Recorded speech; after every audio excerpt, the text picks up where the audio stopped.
सरस्वती नमस्तुभ्यं वरदे कामरूपिणीं विद्यारंभं करिष्यामि सिद्धिर्भवतु मे सदा। नमस्कार, स्वागत है आपके अपने प्यारे से जाने से आपके अपने YouTube चैनल बोले तो संस्कृत चंद्रा पर। मेरे दोस्तों, मेरे प्यारों, मेरे भावी शिक्षक और शिक्षिकाओं, आशा है, विश्वास है आप होंगे स्वस्थ, आप होंगे मस्त। सारे छात्र कर रहे होंगे अपने अपने एग्जाम की तैयारी। मेरे प्रिय छात्रों, चलते हैं आपके सेशन की शुरुआत कर देते हैं। जो भी छात्र जुड़ गए हैं सभी लोग आ जाओ, सेशन को लाइक कर देना, शेयर कर देना, अपने दोस्तों और मित्रों तक पहुंचा देना आपकी अपनी क्लास संस्कृत चंद्रा की हिंदी वाली क्लास को। जो भी छात्र जुड़ गए हैं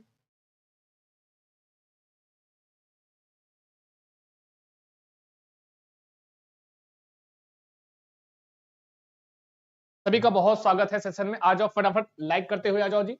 चलते हैं आपके क्लास की शुरुआत करते हैं। और TET, super TET, C TET, किसी भी एग्जाम की आप तैयारी कर रहे हैं, टेट की, सुपर टेट की, सी टेट की प्रिपरेशन में आप हैं, तो स्वागत है आपका संस्कृत चंद्रा पर। खासकर जो छात्र जिनको ये शिकायत है कि हमारा पेपर संस्कृत की वजह से रुक जाता है, संस्कृत की वजह से उनको जो है प्रॉब्लम होती है कि उनका 1-2 नंबर से उनका लगातार रुक जा रहा है, तो आइए हम संस्कृत के लिए ही कार्य करते हैं और खासकर संस्कृत स्पेशल बैच चलाते हैं और उसमें हिंदी का पेडागोजी भी इंक्लूडेड रहता है। तो आप चाहें तो हमारा बैच ज्वाइन कर सकते हैं। सीटेट के लिए कॉल करना है 7985789062 पर। कॉल कीजिए, व्हाट्सएप कीजिए, अपने अपना पूरा का पूरा इसके बारे में आप जानिए क्या है, कैसे है। पेड क्लास है, ज्वाइन नाउ, आपको तुरंत तुरंत ज्वाइन कर लेना है, देरी नहीं करना है। संस्कृत चंद्रा का ये हमारा कौन सा ग्राम आप तो जानते ही हैं, संस्कृत चंद्रा का टेलीग्राम है ना जी। संस्कृत चंद्रा का टेलीग्राम है जो आपके लिए बहुत ही उपयोगी है। उपयोगी इस तरीके से है कि मेरे प्यारे छात्रों, आप बार बार कह रहे हो sir notes, sir PDF, notes PDF, तो भैया हमें लगता है कि अगर आप इस टेलीग्राम पे एक बार पहुंच गए और आप केवल फाइल्स ओपन करेंगे चैनल, फिर उसमें फाइल्स का ऑप्शन होता है, फाइल्स में जाएंगे तो इतनी ढेर सारी पीडीएफ और नोट्स वहां पे संस्कृत को लेकर पड़ी हुई है। हमें लगता है कि आपको फिर कहीं और ज्यादा ढूंढने की, संस्कृत के लिए किसी प्रकार की कोई आवश्यकता नहीं पड़ेगी। तो हमें जो लगता, और खासकर हिंदी और संस्कृत डेली बेसिस पर जो भी आपका यहाँ पर मैं आपका प्रैक्टिस वगैरह कराता हूँ, सारा का सारा मैटर आपको मैं वहां पे शेयर कर देता हूँ। ठीक है जी, सारा का सारा मैटर आपको हम वहां पे शेयर कर देते हैं, आपके पास पहुंचा देते हैं। तो पीडीएफ और नोट्स के लिए आप ज्वाइन कर सकते हैं हमारा टेलीग्राम। अभी आपको आपके कमेंट बॉक्स में पिन भी कर दिया जाएगा। यह कल आपका होमवर्क था, क्या था, HW, है ना जी। आपका क्या था, यह होमवर्क था, बहुत सारे छात्रों ने उत्तर किया है। लेकिन बहुत सारे छात्रों ने सोचा क्या उत्तर करें, रोज रोज तो इतनी पूरे कमेंट बॉक्स में आंसर ही तो करते हैं हम, हाँ लाइव चैट में आंसर ही तो करते हैं, लेकिन मेरे प्यारे छात्र यहाँ इसको कमेंट बॉक्स में इसका उत्तर करने का एक पर्पज है कि आप क्लास के बाद भी आप कम से कम एक क्वेश्चन के लिए आप अपने दिमाग को लगाएंगे, दौड़ाएंगे, चलाएंगे, तो इससे एक क्वेश्चन से को ढूंढेंगे तो उससे कई सारे प्रश्न आपको जो है ढूंढने को मिल जाएंगे। ठीक है जी, तो आप चाहें तो ज्वाइन कर सकते हैं और हमारे टेलीग्राम साथ में ही जो है ये होमवर्क है, होमवर्क इसका आंसर सी है। और बहुत सारे छात्रों ने बहुत ही सुंदर सा, प्यारा सा, अच्छा सा आंसर किया था, बहुत सारे छात्रों ने अच्छा आंसर किया था। ठीक है जी, और बहुतों ने थोड़ा सा गड़बड़ भी किया है, वो कमेंट बॉक्स में को कमेंट कर दिया गया है। तो प्रत्यक्ष विधि का संबंध में कौन सा कथन सही है पूछा था, दिख रहा है जी आप लोगों को, छोटा दिख रहा है, बड़ा कर दीजिए, वेट कीजिए।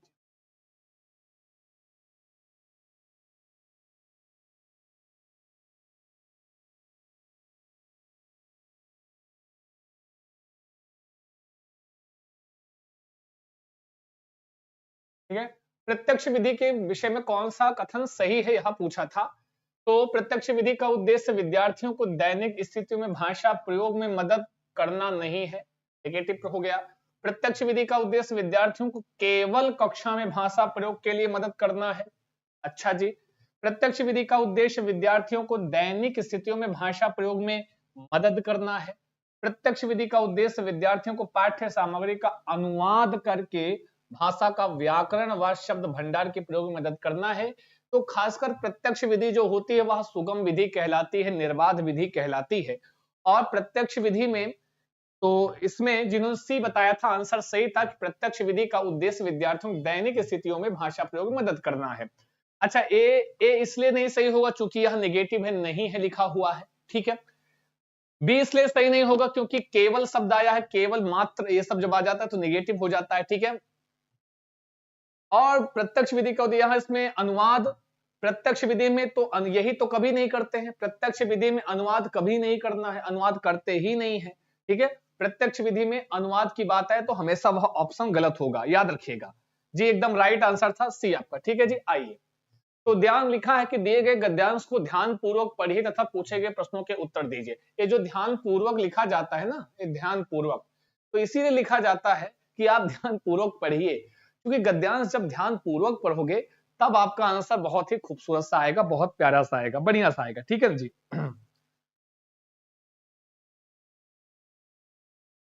सर साफ नहीं दिख रहा है जी, ऐसा जी साफ,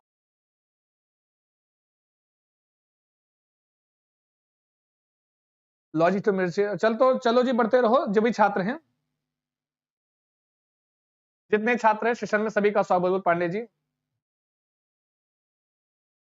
हाँ, मातृभाषा का प्रयोग भी वर्जित, सबसे इंपॉर्टेंट लाइन यही है कि मातृभाषा का प्रयोग वर्जित होता है, सबसे इंपॉर्टेंट बलवल जी यही है।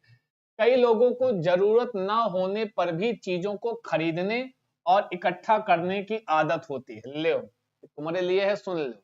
कई लोग ऐसे हैं, आपका गद्यांश में दिया, सब मैं नहीं कह रहा हूं, सब गद्यांश में लिखा हुआ है कि कई लोगों को जरूरत ना होने पर भी चीजों को खरीदने और इकट्ठा करने की आदत होती है।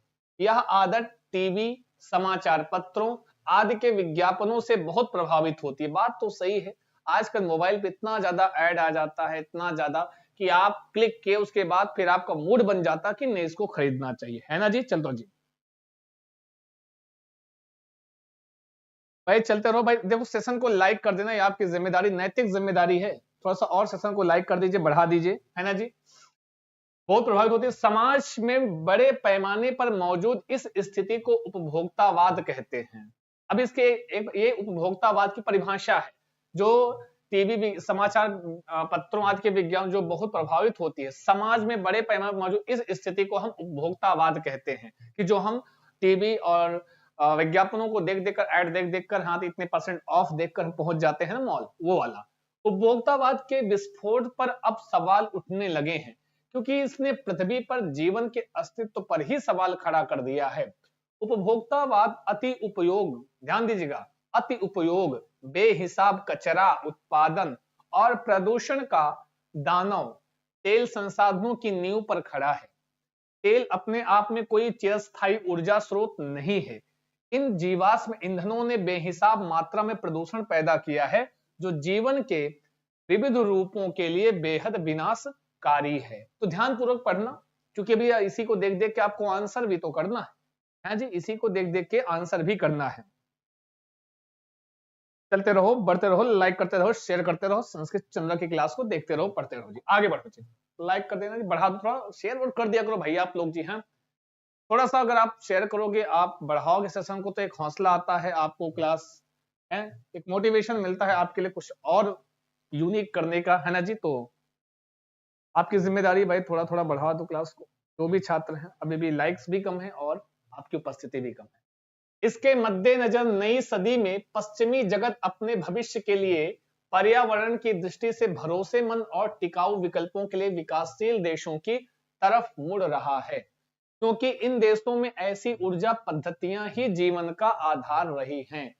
साइकिल रिक्शा एक ऐसा ही विकल्प है या पूरे एशिया और विशेषकर भारतीय उपमहाद्वीप में परिवहन का एक लोकप्रिय साधन है। कौन भाई? साइकिल और रिक्शा, जिसमें कि ईंधन की आवश्यकता नहीं होती, है ना जी। क्या कह रहे हैं कि भारतीय उपमहाद्वीप में परिवहन का एक लोकप्रिय साधन है। बात सही है, शरीर का व्यायाम होता है, शरीर के व्यायाम के दौड़ भाग भरी जिंदगी में लोग इसका उपयोग कम किए हैं, साइकिल का प्रयोग कम किए हैं, साइकिल को रिप्लेस कर दिए, स्कूटी हो गई है, बहुत सारे बाइक्स हो गई हैं, फोर व्हीलर्स हो गई हैं, तो ये सारी चीजें, है ना जी। साइकिल चलाओ, स्वस्थ रहो, मस्त रहो, है ना जी। आइए प्रश्न का उत्तर दो फिर। उपभोक्तावाद के विस्फोट का सबसे भयंकर परिणाम क्या है? बोलो बोलो अजी, कुछ तो बोलो। सारे छात्र बोलेंगे, आंसर करेंगे, जितने लोग जुड़े हैं। स्वागतम सर्वेषां कृते, संस्कृत चंद्रा पर सभी का बहुत स्वागत है जी।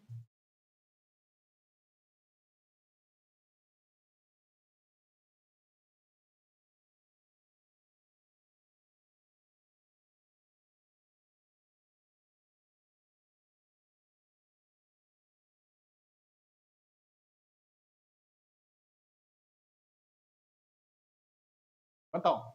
जनसंख्या में वृद्धि है, जीवन के अस्तित्व पर संकट है, बहुमंजिली इमारतों का निर्माण, विलासितापूर्ण जीवन। हमें भी जब भी आंसर करना होता है, हमें याद रखना, हमको पैसेज में जाकर आपको ढूंढ लेना होता है, या फिर आप देख लेते हैं तो आप बेहतर आंसर करते हैं, है ना जी। तब आप बेहतर आंसर करते हैं।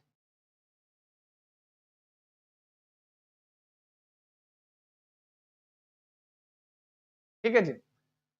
आइए, उपभोक्ता व विस्फोट का सबसे भयंकर परिणाम क्या होगा, पैसेज देख लेते हैं।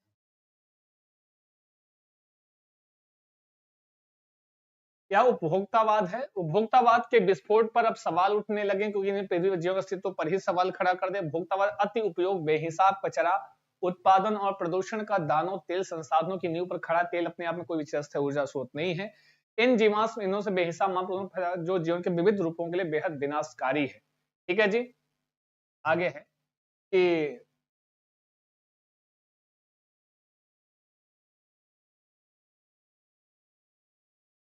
तो जनसंख्या में वृद्धि होगी, जीवन के अस्तित्व पर संकट है, बहुमंजिली इमारतों का निर्माण, विलासितापूर्ण जीवन, जनसंख्या में वृद्धि, जीवन के अस्तित्व पर संकट है। क्या है?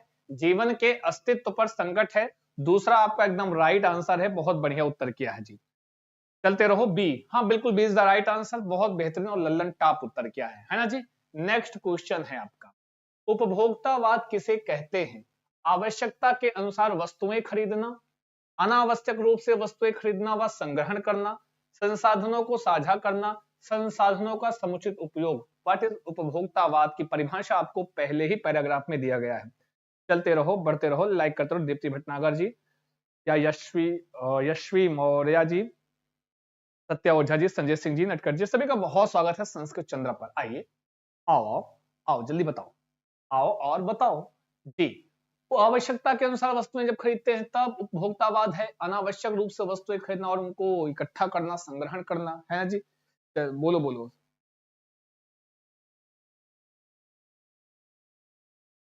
आ, यशस्वी मौर्य जी कह रहे हैं सर पहले पैराग्राफ देखे, साथ में अभी आ रहे हैं। हाँ दिखाएंगे यशस्वी जी। चलिए इसका उत्तर करो, फिर हम दिखाते हैं जी। अब से कोशिश करूंगा मैं पेडागोजी के प्रश्न पहले रखूंगा और मैं कोशिश करूंगा पैसेज बाद में, क्योंकि ये लोग बहुत देर में आते हैं, है ना जी। रोज खुद लेट में आते हो तो नहीं, आज हम देर में आते, हमको बताओ लेट में आते हैं। चलो जी कोई बात नहीं, आइए हम दिखाते हैं, हम इसलिए आप लोगों को कभी टोकते नहीं क्योंकि हम खुद लेट में आते हैं कभी कभी है। आओ, इसमें क्या है, कई लोगों को जरूरत ना होने पर भी, मतलब जब जरूरत नहीं है तो अनावश्यक है ना जी, चीजों को खरीदते हैं और इकट्ठा करने की आदत होती है। ये यहाँ विज्ञापन और समाचार पत्र देकर प्रभावित होते हैं, और इस बड़े पैमाने पर मौजूद इसी स्थिति को हम उपभोक्तावाद कहते हैं। तो आपका जो आंसर है मेरे प्यारे छात्रों, पहली ही लाइन में मिलेगा, यह आपका अनावश्यक रूप से वस्तुएं खरीदना और उनका संग्रहण करना एकदम राइट आंसर है आपका दूसरा, एकदम लल्लन टाप और बेहतरीन।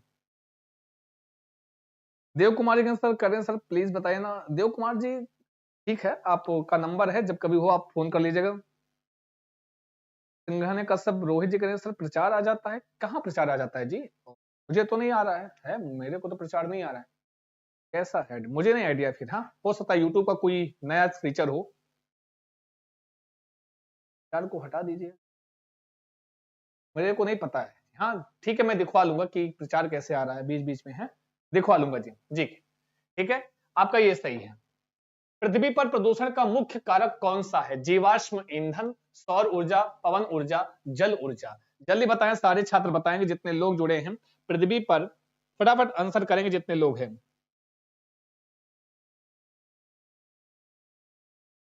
बताओ, सौर ऊर्जा है, पवन ऊर्जा। हमको देखो, ये जितनी चीजें हैं, हमको जो उत्तर देना है, क्या पता कभी आपके ऑप्शन में ऐसा हो कि चारों ऑप्शन जो है क्या हो, प्रदूषण का कारक हो, लेकिन हमको वहां पे यह देख के आंसर करना कि किस प्रदूषण की बात आपके पैराग्राफ में की गई है। चलो बताओ सर, आता है प्रचार बीच बीच पे, अच्छा सत्य ओझा जी, चलिए इसको दिखा लेते हैं क्या है इसका सीन है, देख लेते हैं इसका क्या है सृष्टि जी। चलो जी, जीवाश्म ईंधन, सौर ऊर्जा, पवन ऊर्जा, जल ऊर्जा। तो इन सब का आंसर है सर ए और बी। आरती कहरवार जी ए, सीमा कुमारी ए, और नीरज गुप्ता जी तीसरे का ए बता रहे हैं, श्रीकांत गुप्ता, क्या बात है, बिल्कुल बहुत राइट आंसर किया है, एकदम बढ़िया। आज तो भाई आप लोग कमाल कर दी हो, एक भी आंसर गलत नहीं कर रहे हो, है ना जी। भाई देखो, जीवाश्म ईंधन की बात जब आप करते हो तो वही जो कह रहे हैं तेल, दिखा रहे हैं इधर, कहा गया अति कचरा, कहां गया जी। उपभोक्तावाद महत्वपूर्ण संसाधनों के ऊपर खड़ा है। तेल अपने आप में एक चिरस्थायी ऊर्जा स्रोत नहीं है। इन जीवाश्म ईंधनों ने बेहिसाब मात्रा में प्रदूषण पैदा किया है। किसने? जीवाश्म ईंधनों ने। देखो, हाँ जी, यशस्वी मौर्य जी देख लीजिए, आपने कहा था दिखा दीजिए, ये यूनो, ये है आपका आंसर। ठीक है, लाइन में आपका दिख तो आपका आंसर लिखा है। ठीक है, नेक्स्ट आगे बढ़ते हैं। अगला क्वेश्चन है, निम्नलिखित में से कौन सा समूह से भिन्न है? पश्चिमी जगत, एशिया महाद्वीप, भारतीय उपमहाद्वीप, जीवाश्म ईंधन। चलो जी, अब बताओ, इसमें से वेरी सिंपल, हमें लगता है कि बहुत आसान सा है, आंसर करेंगे सभी लोग। वेरी सिंपल, कौन सा समूह से भिन्न है, ऐसा इस टाइप का एक प्रश्न आता है, मैंने देखा है हिंदी में अक्सर पैसे से जब प्रश्न आपसे पूछा तो इस टाइप का एक प्रश्न आपको बनता है। चलते रहो, बढ़ते रहो, लाइक करते रहो, शेयर करते रहो। आपकी अपनी क्लास संस्कृत की हिंदी वाली क्लास शेयर कर दो जी, जहां पर जिस ग्रुप में जहां पे आपको लगे उचित है, आप वहां शेयर कर सकते हैं आपकी अपनी क्लास को जी। और ये मैं आपसे वादा करता हूं, वादा तो नहीं करता कि वादे अक्सर टूट जाया करते हैं, कोशिशें कामयाब होती हैं। जब आपकी उपस्थिति दमदार होगी तब हमारी क्लास और आपके जो कंटेंट होगा, हमें लगता है कि फिर और, क्योंकि भैया हम भी ईंधन से ही चलते, हमारे ईंधन आप हैं, आपकी उपस्थिति हमारे ईंधन है। चलो जी, तो जीवाश्म ईंधन सबसे भिन्न है। ये किसी महाद्वीप महाद्वीप जगत संसार की बात की जा रही है, लेकिन ये क्या है, एक ईंधन है, यह तीनों से भिन्न है।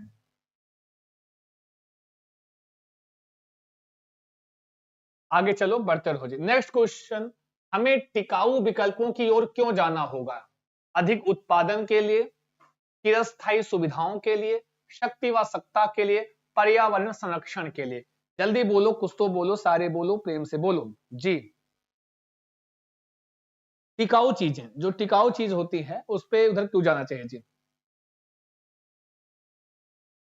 बताओ। हमें टिकाऊ विकल्पों की ओर क्यों जाना होगा? अधिक उत्पादन होगा उससे, फिर स्थायी सुविधाएं मिल जाएगी हमको, या शक्ति व सत्ता के लिए, या पर्यावरण संरक्षण के लिए। बताओ, टिकाऊ विकल्पों की ओर, टिकाऊ विकल्प समझ, साइकिल वाइकल है ना जी। चलो बताओ, बोलो बोलो, कुछ तो बोलो। करें कहाँ शेयर करें, कोई है ही नहीं है। ठीक है कोई नहीं, स्टेटस लगाए दो, स्टेटस पर शेयर करो बस, और क्या चाहिए, है ना जी। चलो कोई बात नहीं जी, है। तो इनका आंसर क्या है एक बार देख लें। Answer B is the right answer. B वाला सबसे बढ़िया बता रहे हैं, सबसे चिरस्थायी सुविधा। मेरे साथ चिरस्थायी रहे, हाँ, कभी जाए ही ना। और कुछ वो दिख ही नहीं रहा, ये हमको बड़ा दिखता है, लोग छोटा क्यों दिखता है। कल से मैं और आकार बड़ा कर, चलो अभी दिखा, दिख गया, बताओ।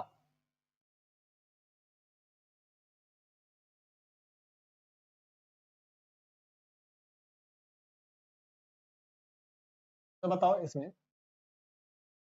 अभी आंसर करो। इसमें भैया जब हम टिकाऊ विकल्पों की ओर जाएंगे, इससे क्या होगा, पर्यावरण का संरक्षण के लिए, ठीक है, पर्यावरण का संरक्षण बढ़ेगा, ठीक है। हम पर्यावरण का सब पर, छठ पूजा है क्या, आज है कि कल है जी आप लोगों, छठ पूजा कल है थी, क्यों जी, क्या सब पर्व में चाहिए, नहीं नहीं भाई जरूरी है। साइकिल रिक्शा पर्यावरण की दृष्टि से भरोसेमंद क्यों है, बताओ। यह लकड़ी से बना होता है इसलिए, इनमें कम लागत आती है, यह यातायात का लोकप्रिय साधन है, इसमें जीवाश्म ईंधन का प्रयोग नहीं होता। जल्दी बोलो, इसमें उत्तर जो करना है अकॉर्डिंग टू पैसेज करना है, सभी लोग बताएंगे, लाइक करेंगे जी।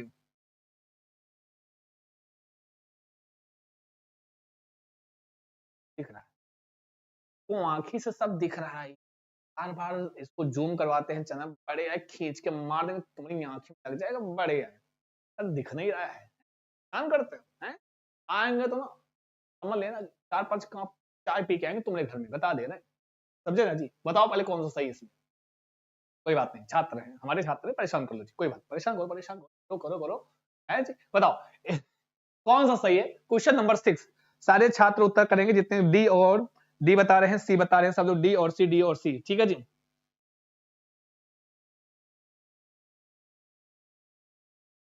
डी और सी, आइए देख लेते हैं, पैसेज में देख लेते हैं।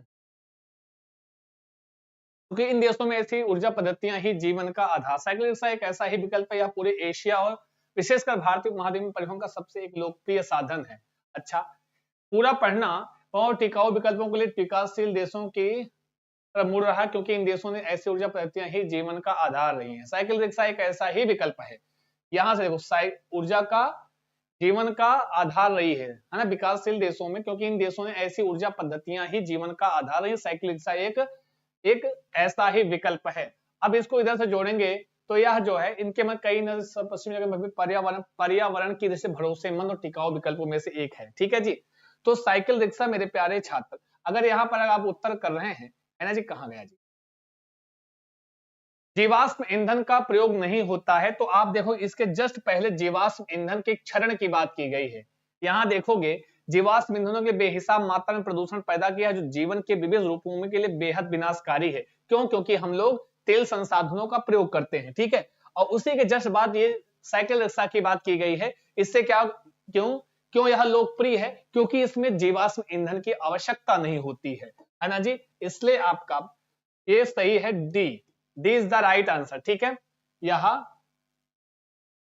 चूंकि यहां क्या पूछा, पर्यावरण की दृष्टि से भरोसेमंद क्यों है, क्योंकि यह लोकप्रिय है। लोकप्रिय होना कोई पर्यावरणीय आधार थोड़ी ना है। यहां पर आपका D is the right answer, जिन्होंने कहा है डी, एकदम लल्लन टॉप बेहतरीन। अर्चना पांडे जी कह रहे, ए से नीतू तिवारी जी डी बता रहे, ब्यूटी सिंह जी, पी पाठक जी बहुत स्वागत है, नीरज गुप्ता, बुलबुल पांडे बहुत अच्छा जी, सर्जिस सी होगा। अरे भाई सी नहीं होगा नीरज गुप्ता भाई, इन्होंने लिखा है पर्यावरण की दृष्टि से भरोसेमंद क्यों है, और उसके पहले आप जब पूरा पैसेज पढ़ोगे बालक, यहां देखो लोकप्रिय क्यों है, क्योंकि उसका रीजन है ना कि उसमें जीवाश्म ईंधन की आवश्यकता नहीं है ना। ये देखो, जीवाश्म ईंधनों ने बेहिसाब मात्रा प्रदूषण पैदा किया, जो जीवन के लिए विविध रूपों के लिए बेहद विनाशकारी है। इसी के आगे ही वो ऐड है, ठीक है। इसके मद्देनजर नई सदी में पश्चिमी जगत में विश्व के पर्यावरण की दृष्टि से भरोसेमंद और टिकाऊ विकल्पों के लिए विकासशील देशों की तरफ मुड़ रहा है, क्योंकि इन देशों में ऐसी ऊर्जा पद्धतियां ही जीवन का आधार रही हैं। साइकिल रिक्शा एक ऐसा ही विकल्प है। ये जो पूरी लाइन ध्यान से पढ़ोगे तो यह इधर के लिए नहीं है, यह ऐसा ही विकल्प है, ऊपर से ऐड है, ऊपर से रिलेट करती है, ठीक है जी। चलते हो जी। आज खरना वाला पर्व है सर, आपको पर्व नहीं होता है? तो हम प्रसाद ऑनलाइन सेंड कर देंगे। बिल्कुल सिंघाने का सब्जी, हम तो वो जो आपके यहाँ ठेकुआ बनता है ना, ठेकुआ इतना अच्छा लगता है, बहुत खूबसूरत, बहुत हाँ क्या स्वादिष्ट लगता है ठेकुआ बनाना जी। ये ठेकुआ भेजना जी, बिल्कुल बनाते हैं ना जी, बहुत अच्छा लगता है जी। आएंगे खाने हम, चिंता मत करो, आएंगे कभी पृथ्वी। चलो, कौन सा जगत का पर्यायवाची नहीं है? उत्तर साफ सामने है, बताना नहीं है जी। जी बताओ, चलते रहो, बढ़ते रहो, लाइक करते रहो, शेयर करते रहो, सेशन को और बढ़ाइए आप लोग, आपकी जिम्मेदारी थोड़ी सी और बढ़ी है जी, क्योंकि आज लोग पर्व मना रहे हैं, तो आप लाइक और शेयर आप करते रहिए। एक के बदले दो कर, मतलब 2 बार लाइक मत करना। चलो जी, बताओ कौन सा सही है? सीधा सीधा पृथ्वी नहीं है, विश्व, दुनिया, संसार, ये सब किसका? जगत। सिंपल सा पूछा, एक आपसे पर्यायवाची या समानार्थी भी पूछता है आपके एग्जाम में पैसे से, चाहे वो संस्कृत का पैसेज हो, चाहे वह हिंदी का पैसेज हो, चाहे वह अंग्रेजी का पैसेज हो, पूछता है तो पूछता है। चलो भाई, ठकुआ खाते हुए उत्तर करो आप लोग। पृथ्वी इज द राइट आंसर। निम्नलिखित में से कौन सा विचार बिंदु नॉम चॉम्स्की के सिद्धांत के विपरीत है? अब चलो बताओ, ऐसा कौन सा है जो नॉम चॉम्स्की के सिद्धांतों के विपरीत है? प्रियंका ध्रुवे जी और मिस तमन्ना जी 7th कर दी। 8वां बताओ, मनुष्य के पास भाषा अर्जन की सहजात क्षमता होती है, नॉन चॉम्स्की के सिद्धांत के विपरीत है, यह बताना है।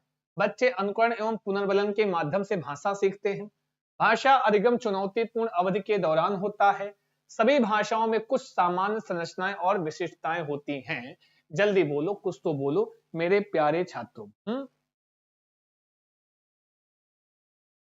आंसर करते रहो आप लोग, सब लोग बताएंगे जितने छात्र जुड़े हुए हैं।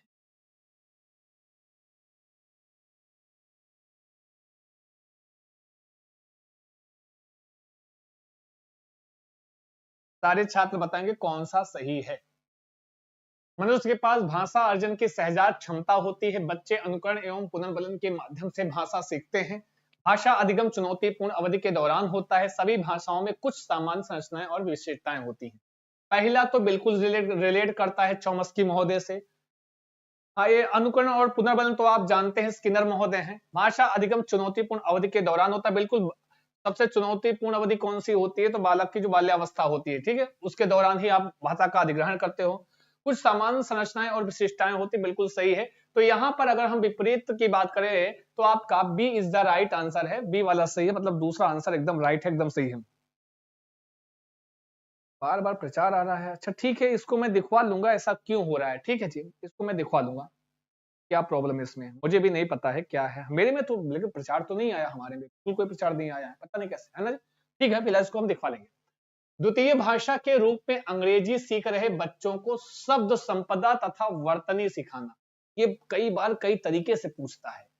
शब्द संपदा सिखाना, वर्तनी सिखाना, या कई तरीकों से पूछता है।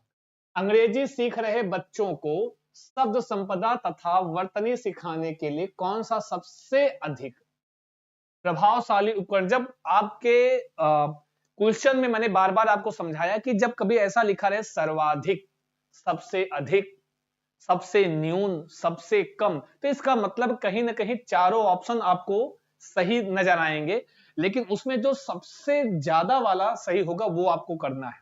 हो सकता है कि वर्तनी सिखाने में, शब्द संपदा सिखाने में चारों ऑप्शन आपको हेल्प करें, पॉडकास्ट, टेम्पलेट्स लेखन, चित्र शब्दकोश, द्विभाषी पठन सामग्री है। बताओ इसमें वर्तनी और शब्दकोश, शब्द संपदा सिखाने में सबसे उपयुक्त क्या होगा? बोलो बोलो, कुछ तो बोलो। बहुत बहुत स्वागत है Niharika Pandey ji, good evening sir. हाँ, खाना बना रहे, कोई बात है, खाना बनाओ, खाना बनाते हुए वो हल्दी वाले डिब्बे पे ऐसे रख दिया करो फोन, है ऐसे करके चलता हुआ वीडियो है, हल्दी वाले डिब्बे के पास है, बस कड़ाही में न गिरे फोन आपका, बस ध्यान दीजिएगा जी। हाँ बताओ सही कौन सा है जी? प्रियंका दुबे जी, सिंघानिया जी थोड़ा सा वेट कीजिए, मैं इसको दिखवा लूंगा कि क्या रीजन है कि इसको बार बार इसमें ऐड आ रहा है? क्या रीजन है, इसको मैं दिखवा लूंगा, है परेशान मत हो। चलो, फिलहाल उत्तर करो अभी जितने लोग हो, इसका आंसर बताओ, शब्द संपदा सिखाने में कौन सबसे ज्यादा हेल्प करता है जी, बताओ।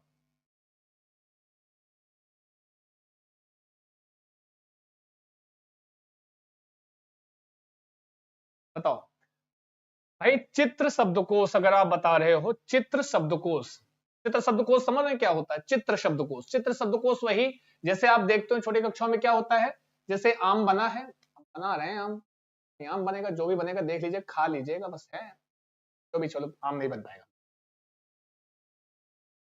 बंद हो गया, पहले बनाते थे।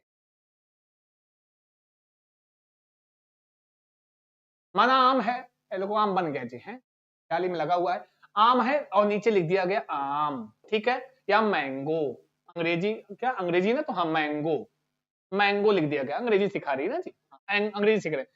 चित्र के साथ आपका शब्दकोश है तो यह बच्चा जल्दी सीखता है, इससे जल्दी वह क्या करता है, उसमें वह इंटरेस्ट लेता है, ठीक है जी, वह क्या करता है उसमें जल्दी ही इंटरेस्ट लेता है। आगे बढ़ते हैं तो बिल्कुल सही कर लो। समग्र भौतिक उपागम के अनुसार अध्यापक को क्या करना चाहिए, बड़ा ही अच्छा प्रश्न है। समग्र भौतिक उपागम, टोटल फिजिकल रिस्पॉन्स, है ना जी, टोटल फिजिकल रिस्पॉन्स, चलते रहो बढ़ते रहो। सर प्लीज सेकंड पेपर के लिए भी हेल्प कीजिए। अरे पूजा दुबे जी बिल्कुल, हमारा जो सेशन होता है वो बोथ पेपर के लिए होता है, हमारी क्लास सभी लोग, क्योंकि हम जो प्रश्न लाते हैं, हेलो सत्या जी हैं सब, आप ही सबके लिए आम है, खाते रहो।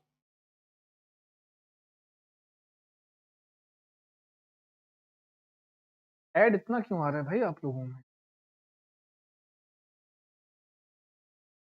चलो इसको हम आज ही दिखवाते हैं, हम परेशान मत होइए आप लोग, ठीक है। समग्र टोटल, वेरी वेरी इंपॉर्टेंट है ये वाला, यहाँ से प्रश्न कई बार आया है, आता चाहे हिंदी हो, चाहे संस्कृत हो, चाहे अंग्रेजी हो, है हर जगह यहाँ से रिलेट करता हुआ प्रश्न आएगा। हालांकि इसको हम लाइक कर दो जी, अभी लाइक तो कर दो भाई आप लोग थोड़ा सा। हाँ, विषय से संबंधित खेल एवं शारीरिक गतिविधियों का अक्सर आयोजन करना चाहिए। विद्यार्थियों को आपस में भाषा बोलने के लिए चर्चा एवं संवाद द्वारा मदद करनी चाहिए। उपयुक्त हाव भाव व मुद्राओं के साथ शब्दों को जोड़ते हुए शब्द संपदा सिखानी चाहिए। अपनी भाषिक क्षमता का प्रयोग करते हुए अपने दिन प्रतिदिन के काम पूरे करने चाहिए। समग्र भौतिक उपागम के अनुसार अध्यापक को क्या करना चाहिए, टोटल फिजिकल रिस्पॉन्स बताएं। सभी का कहना है जी, सुषमा यादव जी कह रही है सर बी सही है। बुलबुल पांडे जी 10वीं का ए, सब वाले में आ रहा है जी या ऐसे ही? सिंगाना जी कश्यप जी कह रहे हैं सर आप कहां से जी, आइए ना, लखनऊ, लखनऊ वाले ताकत वाले हैं, लखनऊ है सिंगाना जी। चलो बताओ इसमें पहले आंसर बताओ, फर्क कौन सा सही है, समग्र टोटल फिजिकल रिस्पॉन्स, यहाँ इन सब का उत्तर आ रहा है sir C is the right answer, और रूपम कुमारी सी बता रही है जी। नीतू सेन जी कहना सर आप टाइम चेंज करते हम आपको ढूंढते थे, नहीं नहीं नीतू सेन जी हमारा टाइम तो यही है, हम लेट आते हैं थोड़ा सा 10-5 मिनट, थोड़ा सा सेटिंग वोटिंग करने में टाइम लग जाता है, 10 कभी 15 मिनट लेट हो जाते हैं, ज्यादा 10 मिनट लेट होते हैं, है ना जी। लेकिन ऐसा नहीं, टाइम चेंज हमारा शाम को 7:15 बजे का टाइमिंग है, 7:20 तक 7:25 तक हम आ जाते हैं, 7:15 आपकी टाइमिंग है शाम को, सुबह में 8:15 टाइम, 7:15, ठीक है, सुबह में 7:15, शाम को सवा, हाँ 7:15 ये टाइमिंग है, हाँ ढूंढना नहीं पड़ेगा। और कहीं आप हमारा संस्कृत चंद्रा का टेलीग्राम अगर आपने ज्वाइन कर, जो आपको पिन किया गया, अगर ज्वाइन कर लिया है तो वहां पर आपको हम सूचना प्रेषित कर देते हैं सभी को कि क्लास शुरू हो गई है। सी वाला सही है, अगर सी ने कहा है उपयुक्त हाव भाव, क्या लिखा है, और मुद्राओं के साथ, है टोटल फिजिकल रिस्पॉन्स, उपयुक्त हाव भाव और मुद्राओं के साथ। आइए देख लीजिए, यह विधि जेम्स आर्शर द्वारा प्रतिपादित की गई है, जो एक प्रयोगात्मक मनोवैज्ञानिक थे। कौन? जेम्स आर्शर, ठीक है, या किस, ये टोटल फिजिकल रिस्पॉन्स इन्हीं आप जेम्स आर्शर के द्वारा प्रतिपादित है। छोटे बच्चे अब बहुत ध्यान से पढ़ना, ये आज आप समझ जाओगे टोटल फिजिकल रिस्पॉन्स होता क्या है, ठीक है जी। 7:30 था, अरे ये क्लास लगाने वाले थोड़ा सा गड़बड़ कर दिए हैं, ओ सॉरी, 7:30 टाइमिंग थी, पता भी नहीं था, है लगाने वाले गड़बड़ कर दिए हैं, 7:15 की टाइमिंग होती है, ये उनका, ये उनकी मिस्टेक है जी, जो जिन्होंने लगाया है। छोटे बच्चे अपने आरंभिक वर्षों में आदेश या कार्य करने के लिए प्रोत्साहन के रूप में अपनी भाषा सीखते हैं। इस पद्धति में छात्र श्रोताओं और प्रदर्शक के रूप में सक्रिय भूमिका निभाते हैं, शारीरिक क्रिया के साथ अनिवार्य अभ्यासों का जवाब देते हैं। कहने का मतलब यह है, इतने का सारांश यह है कि टोटल फिजिकल रिस्पॉन्स में होता क्या है कि जो छात्र होता है वह उत्साही होता है। कभी जब कोई ऐसी क्रिया, ऐसी प्रक्रिया कराई जाती है तो वह अपने श्रोता को सुन करके, या कोई घर में माता पिता को सुन करके कि भाई ऐसा करो, तो वो टोटल जो तुरंत जो है शारीरिक रूप से उसमें संलग्न हो जाता है, उसको शारीरिक रूप से करने लगता है, वही है टोटल फिजिकल। तो तुरंत शारीरिक रूप से उसको रिस्पॉन्स करता है। अभी और उदाहरण के लिए कविता थोड़ा कूदो आदेश शामिल है जिसके लिए भौतिक प्रतिक्रिया की आवश्यकता होती है। जैसे क्या करें कि कोई कविता है, कोई कहानी, कोई कविता है, माना उसमें आपको उचित हाव भाव के साथ, जैसे मछली जल की रानी है, जीवन उसका पानी, आप लोग पढ़ते ना जी, तो आप देखो छोटी क्लासेस में उसको पूरे एक्ट करके उसको छात्र जो है उसको पढ़ते हैं, गुनगुनाते हैं, गाते हैं। तो या शिक्षिका कह रही है मछली जल की रानी है, तो ऐसे ही छात्र भी ऐसे हाथों को कर रहा है कि जल की रानी है। तो वही वही जो प्रक्रिया है वही है टोटल फिजिकल रिस्पॉन्स। शिक्षक ने कहा कि ये समूह के विद्यार्थी वहां उठ के बैठे, वहां से ऐसे कर लें, तो और कौन छात्र उसको फॉलो कर रहे हैं, वही है टोटल फिजिकल, शारीरिक रूप से जो रिस्पॉन्स कर रहे हो। ठीक है जी, टोटल फिजिकल रिस्पॉन्स करते। इस पाग में शिक्षक कुछ बोलते हैं और छात्र दिए गए निर्देश को उपयुक्त हाव भाव व मुद्राओं के साथ समझते हैं, वही है टोटल फिजिकल रिस्पॉन्स। आई बात गई समझ में, भूलना मत। बाकी तो चिंता मत करो, कॉन्सेप्ट में भी ये सब कराएंगे हम। कॉन्सेप्ट वाली क्लास में भी ये सब हम आपको रखेंगे, सब बताएंगे, समझाएंगे। हैं जी, अब पेड वालों हैं, लेकिन भाई पेड वाली क्लास में आना पड़ेगा। ठीक है, क्रेशन, एक क्रेशन महोदय इनकी परिकल्पना, देखिए इनकी कुछ परिकल्पनाएं वो आपको ध्यान में रहेंगे तो काम हो जाएगा। ये इनकी क्रेशन महोदय आजकल आ रहे हैं, ट्रेंड में है आपके, हाँ सीटेट की परीक्षा में। कक्षा 3 में भाषा अर्जन के लिए कौन सी कक्षाई स्थिति अनुकूल नहीं है, ऐसा पूछा है। क्रेशन के अनुसार, क्रेशन की परिकल्पना के अनुसार, है ना जी, क्रेशन की परिकल्पना के अनुसार कक्षा 3 में भाषा अर्जन के लिए कौन सी कक्षा की स्थिति अनुकूल नहीं होगी, नेगेटिव प्रश्न है। विद्यार्थी स्वयं की इच्छा से लेखन अभ्यास के लिए विषय टॉपिक का चयन कर सकते हैं। अच्छा, भाषा का प्रयोग करते समय गलती करने पर बच्चों को डांटा नहीं जाता है, बात तो सही है। बहुत से सामान्य विषयों पर सहपाठी अक्सर एक दूसरे के साथ चर्चा करते हैं। अध्यापक किसी प्रसिद्ध नाटककार का नाटक ऊंचे स्वर में पढ़ते हैं। भाई बताओ, क्रेशन की परिकल्पना के अनुसार बताओ भाषा अर्जन के लिए कौन सी कक्षा की स्थिति अनुकूल नहीं है। बोलो बोलो, कुछ तो बोलो, लिख कर बोलो, सारे बोलो। सेशन को लाइक करके शेयर करके बोलेंगे, आपकी जिम्मेदारी है। मेरे पेज हूं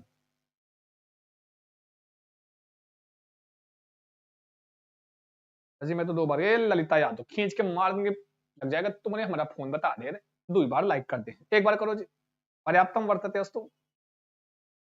हाँ 7:30 था भाई, मैं क्या बताएं।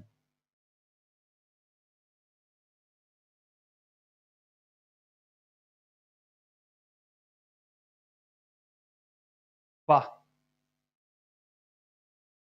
सिंगानिया जी कह रहे हैं भैया कि सर अच्छा, इनकी गर्लफ्रेंड ने बताया कि चंदा सर संस्कृत अच्छा पढ़ाते। चलिए, पहले तो आपको ढेर सारी शुभकामनाएं और महोदया को भी ढेर सारी शुभकामनाएं।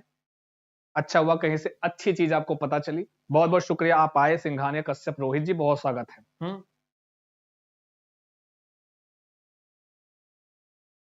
हाँ पढ़ लिए बाबू, सिंघानिया जी पढ़ लिए, जो आप चाह रहे हो, आप चाह रहे हो मैं पढ़ूं, मैं पढ़ लिया उसको। ठीक है जी, हाँ बहुत बहुत शुभकामनाएं दोनों लोगों को, हाँ अग्रिम शुभकामनाएं आप सभी छात्रों हैं, सभी को। तो यहाँ पर भैया बिल्कुल आपका नहीं है पूछा है, तो भाई अध्यापक किसी प्रसिद्ध नाटककार का नाटक ऊंचे स्वर में पढ़ाए, यह उपयुक्त नहीं, बाकी तीनों आपके पॉजिटिव हैं और एकदम सही है। ठीक है ना जी, समझ गए, वेरी नाइस, बहुत अच्छा लल्लन टाप उत्तर किया जिन्होंने कहा है डी, एकदम बहुत खूबसूरत सा आंसर किया है मेरे प्यारे छात्रों।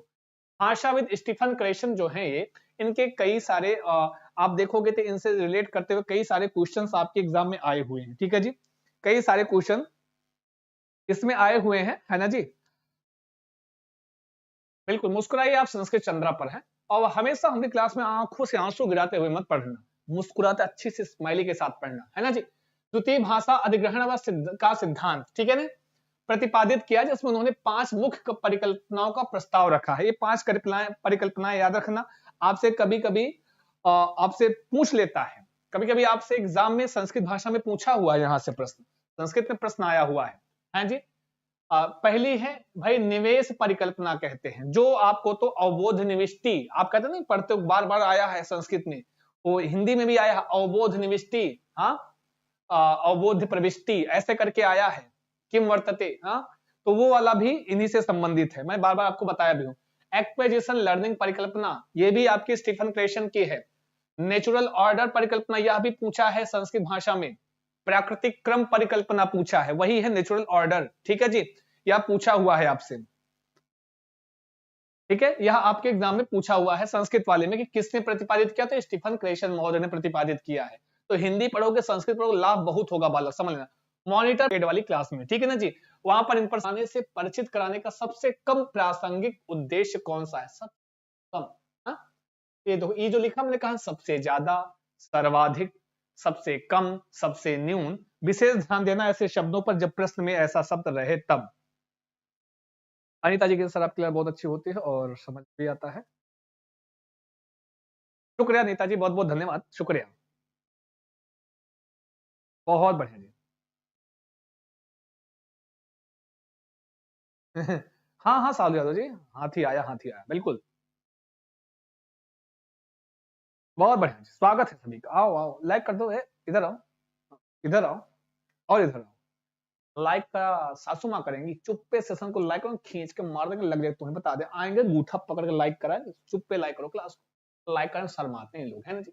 विद्यार्थियों की याद करने और प्रत्यास्मरण करने की क्षमता में सुधार करना, विद्यार्थियों को लेखन के विभिन्न प्रकारों से परिचित करवाना, किसी आसान तरीके से बच्चों में स्व अनुमान के कौशल विकसित करना, शिशु गीत, बाल गीत, आवृत्ति के माध्यम से विद्यार्थियों को शब्दों और वर्तनी के सुविधाजनक संबंध बनाना। बताओ हमको बच्चों को कविता पढ़ाने से परिचित कराने का सबसे कम प्रासंगिक उद्देश्य कौन सा है, जल्दी बोलो अजी, कुछ तो बोलो, लिख कर बोलो, लाइक करके बोलो, बोलो जी। ऐड भाई कहां से आ रहा है जी, चलो इसको हम दिखवा लेते हैं, कल मैं इसको दिखवाऊंगा, ठीक है जी। अभी आज भाई किसी तरह आप लोग काम चलाओ।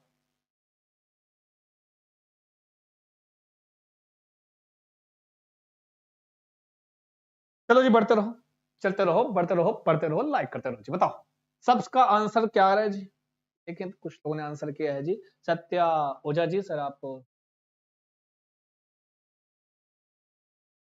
शुक्रिया सत्या जी, बहुत धन्यवाद जी। रानी कुमार जी, सत्या ओझा जी बहुत बहुत शुक्रिया आपके इस अच्छे से कमेंट के लिए, है ना जी।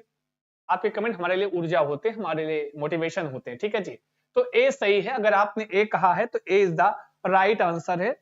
वेरी नाइस, बहुत खूबसूरत सा आंसर किया है। अगर आपने कहा है ए बहुत ही खूबसूरत सा आंसर है मेरे प्यारे, ए इज द राइट आंसर, है ना जी।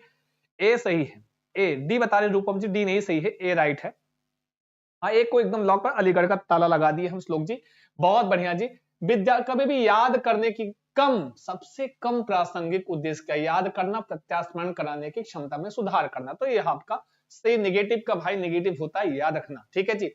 बाकी तो सारी चीजें हेल्प करेंगी सबसे ज्यादा बच्चों को काव्य पढ़ाने में, ठीक है। ऑल द बेस्ट, बहुत बढ़िया। नेक्स्ट क्वेश्चन है, एक अध्यापक ने कक्षा 2 में शब्द ढूंढो नामक, ध्यान देना, कक्षा क्लास 2 है उसमें शब्द ढूंढो। अब भाई आपसे एक बुक दे दिया जाए, कहा इसमें कोई एक शब्द मैं बोल दूं कि बताओ किंकर्तव्य विमूढ़, ये वाला शब्द पूरे पेपर में, पूरे पैसेज में कहीं लिखा है, उसको ढूंढो। हाँ, ये वाला कार्य करा रहे हैं। नामक खेल करवाया, विद्यार्थियों को एक पन्ने की कहानी दी गई और उन्हें अध्यापक द्वारा बोले जा रहे शब्दों पर जल्दी से घेरा लगाना था, ठीक है जी। इस गतिविधि की सहायता से कौन से भाषा कौशल का विकास होगा। क्या कर रहे हैं कि आपको एक पेज की कहानी दे दिया, अब एक पेज की कहानी को कोई शिक्षक पढ़ रहा है और उसमें कुछ शब्द को, वो शब्द ढूंढना है जो शिक्षक बोले, और शिक्षक बोले तो जल्दी से उसी शब्द पे फटाक से आपको घेरा लगाना है। तो बताओ इसमें वह किस भाषा के कौशल का प्रयोग कर रहा है, बोलो बोलो, कुछ तो बोलो, है ना जी। चलते रहो, बढ़ते रहो। श्रीकांत गुप्ता जी सर हम लोगों में ऐड नहीं आ रहा है, तो पता नहीं कैसे भाई। रिहा ब्लॉग्स जी, बिल्कुल जी। निशु मदेश जी, बहुत शुक्रिया निशु जी, बहुत धन्यवाद जी आपको। नीतू सेन जी और सीता सिंह जी, सभी का स्वागत है हमारे संस्कृत चंद्रा के यूट्यूब चैनल पर। बेचैन सिंह जी बहुत स्वागत है, और लाइक शेयर करते रहेगा, जो नए छात्रों को सब्सक्राइब भी कर दीजिएगा, आपका अपना चैनल संस्कृत चंद्रा, ठीक है जी। ब्यूटी सिंह, आपका प्यार दुलार हमेशा संस्कृत चंद्रा के प्रति बहुत अच्छा रहा है, हाँ जी। प्रूफ रीडिंग है, बारीकी से पठन, स्कैनिंग है, निष्कर्ष निकालना है, या फिर गहन पठन, जल्दी बोलो, कुछ तो बोलो। बी और सी, अच्छा सी और बी, बी को लॉक कर दो सर जी, ठीक है, लेकिन इसमें अलीगढ़ का ताला नहीं लगाऊंगा। बी पाठक जी हैं जी, नीरज गुप्ता जी, पहले आप लोग आंसर करते रहो, बढ़ते रहो, बताते रहो जी।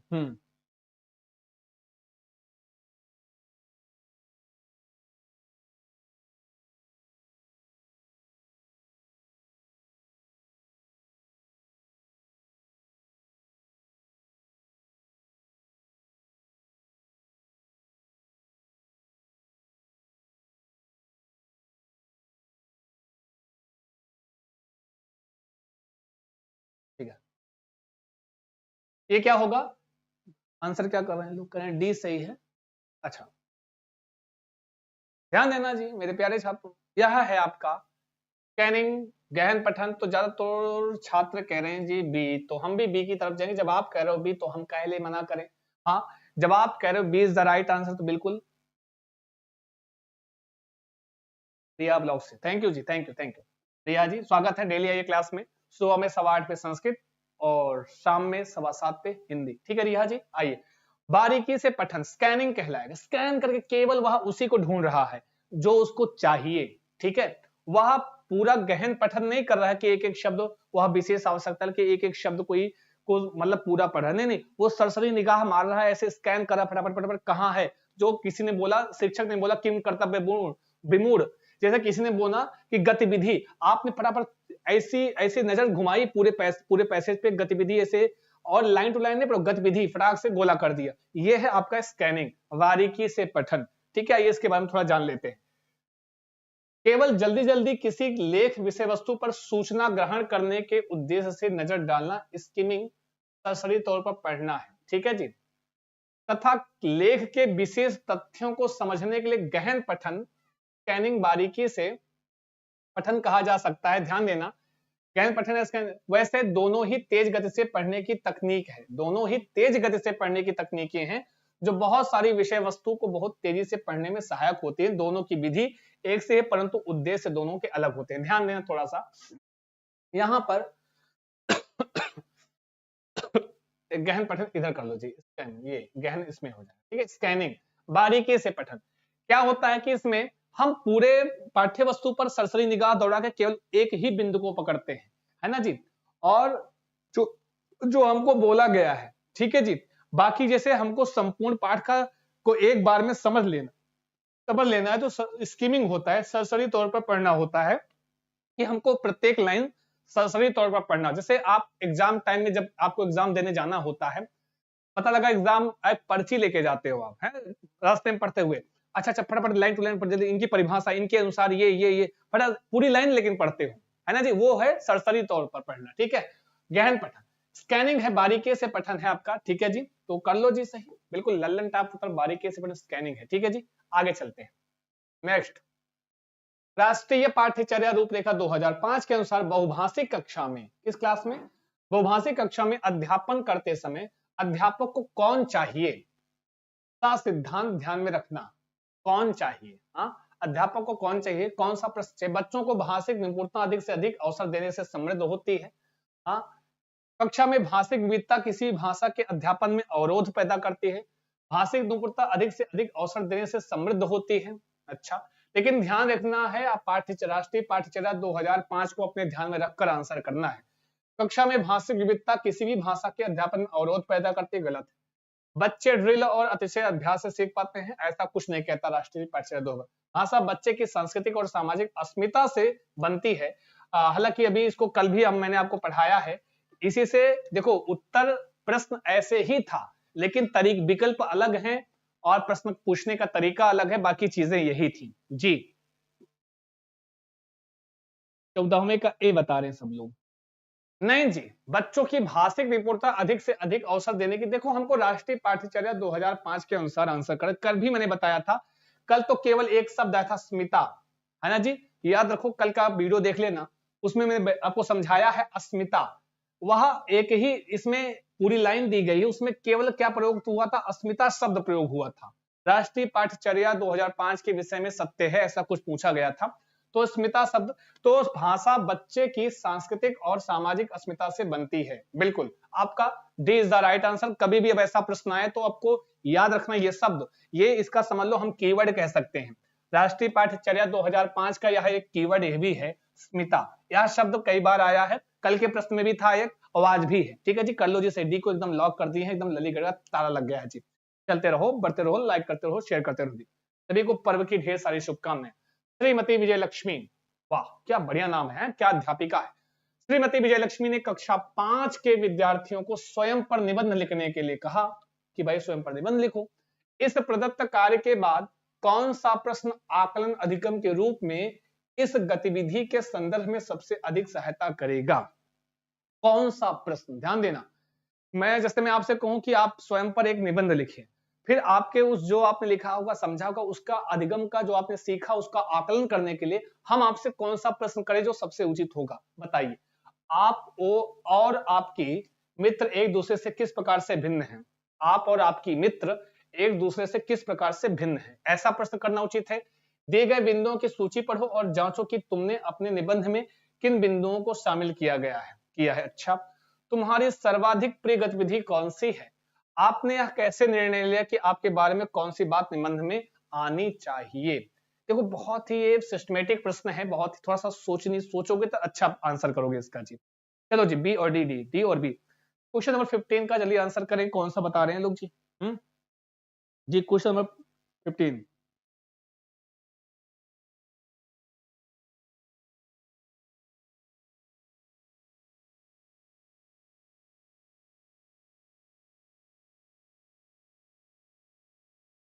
जमीला खातून डी बता रही है। 15 में डी पक्का कसम खा लिए लोग, डी ही होगा ये लोग कसम खा के। बिल्कुल आपका राइट है। आपने यह कैसे निर्णय लिया कि आपके बारे में कौन सी बात निबंध में आनी चाहिए? जब आप ऐसा प्रश्न पूछोगे तो छात्र, देखिए जी, मैं आपसे कहता हूं कि अपने स्वयं पर निबंध लिखिए, ठीक है जी। अब स्वयं पर निबंध लिखे तो ठीक है। अच्छा, मैं एक नॉर्मल सी बात कहता हूं कि जैसे दीपावली पे, छठ पर्व पे निबंध लिखिए। अब छठ पर्व पे निबंध लिखेंगे, लेकिन आप यहाँ कैसे जानोगे कि इसमें कौन कौन सी बातें रखनी चाहिए निबंध में, ठीक है जी। इसका पूरा ध्यान रखा जाता है। वही कह रहे हैं कि आपने तो कैसे निर्णय लिया कि आपके बारे में कौन सी बातें निबंध में आनी चाहिए। यह एकदम राइट है। D is the Lallan top और बेहतरीन उत्तर किया है। नेक्स्ट देखो, लेखन का आकलन कैसे करते हैं। लेखन के आकलन में एक्चुअली यह लेखन के आकलन से संबंधित है। एक लेखन का आकलन होता क्या है? मौलिक विचारों की अभिव्यक्ति का आकलन किया जाता है। आपने यह कैसे निर्णय लिया कि आपके बारे में कौन सी बात निबंध में आनी चाहिए? प्रश्न मौलिक विचारों के चयन के बारे में जानकारी देता है। क्या देता है जी? मौलिक विचारों के, वही जो मैंने कहा कि आप अपने बारे में क्या क्या चीजें, अगर आपका स्वयं के बारे में क्या मौलिक विचार है, आपका जो सृजनात्मकता है वो क्या है, ठीक है जी। जानकारी देता है। अतः यह प्रश्न आकलन अधिगम के रूप में इस गतिविधि में अधिक सहायता होगा। तो बिल्कुल एकदम राइट आंसर है आपका। बिल्कुल कर लो जी सही। चलते रहो, बढ़ते रहो जी। और कोई गया तो खींच के मार देंगे, पेन लग जाएगा। हाँ, खत्म होने वाला है प्रश्न। रेणु जी अपनी कक्षा में कोई अध्यापिका है, कक्षा 5 में अंग्रेजी में एक कहानी सुनाती है। किसमें? अंग्रेजी में। और अपने विद्यार्थियों को अपनी अपनी भाषा में यही कहानी सुनाने के लिए कहती है। इसके बाद वह बारी बारी से 5 के समूह में कहानी कहने के लिए कहती हैं। वह कक्षा में किस युक्ति का अनुसरण कर रहे हैं? बहुत अच्छा प्रश्न है। यहां से प्रश्न आता है जी, यहां से क्वेश्चंस आते हैं आपके जी। चलते रहो, बढ़ते रहो जी। थोड़ा सा समय और दे जी। हैं जी?